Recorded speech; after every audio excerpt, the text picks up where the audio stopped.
Tulsi Gabbard. Aloha.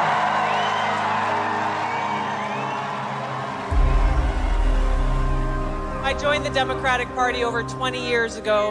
I was 21 years old in Hawaii, and at that time, it welcomed people from all different backgrounds, different views, celebrated free speech, and actually defended those whose speech was being attacked, even if they disagreed with their views. It was a party that stood up for the little guy and represented our values of freedom and liberty in America. I left the Democrat Party because now it stands for the exact opposite of all of those things.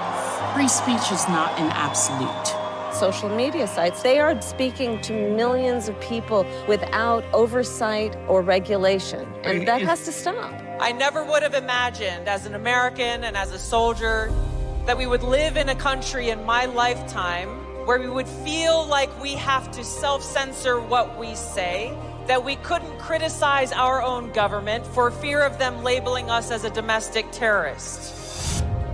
We are closer to the brink of World War III and nuclear war today than we ever have been before, directly because of the Harris-Biden administration's foreign policy. Too many Americans are struggling just to afford the basic necessities of life. No matter how many times we've heard Kamala Harris and Joe Biden over these last 4 years tout and celebrate how Bidenomics has been great for America, America's economy is strong. Polls consistently show that a majority of the American people disapprove of the president's handling of the economy. Guess what? It's working. Over half of Americans earning a six-figure salary report that they're actually living paycheck to paycheck. Bidenomics is working. It is actually working. The number of homeless people on the streets and in shelters across the U.S. increased significantly this year. Bidenomics is working. it's almost as though they're speaking from an ivory tower, saying how great they are and patting themselves on the back, while people are struggling for crumbs on the streets. This election really isn't about the left versus the right. It's about choosing, we the people choosing our government and the choice between freedom versus tyranny. The Department of Defense under Biden's authority quietly codified its right to deploy lethal force against its own citizens on American soil. I'm proud to endorse Donald Trump in this election because he is our best hope.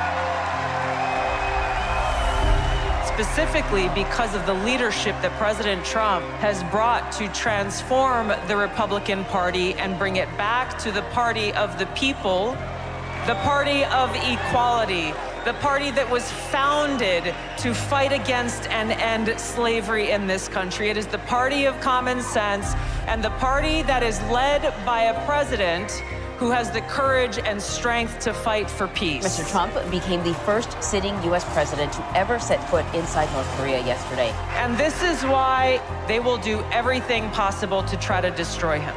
Because this man has the courage to take them on and root out the deep rot of corruption in Washington. My message to my fellow Americans, regardless of your political affiliation, now is the time for us to stand together to save our country. A vote for President Trump is a vote for a big open tent party that welcomes people from all backgrounds and all walks of life. A vote for President Trump is a vote to express our deep love for our country and our appreciation for our God-given rights and freedoms enshrined in the Constitution. A vote for President Trump is a vote for secure borders and safe communities, and a vote for President Trump is a vote for peace here in America and around the world. Thank you so much.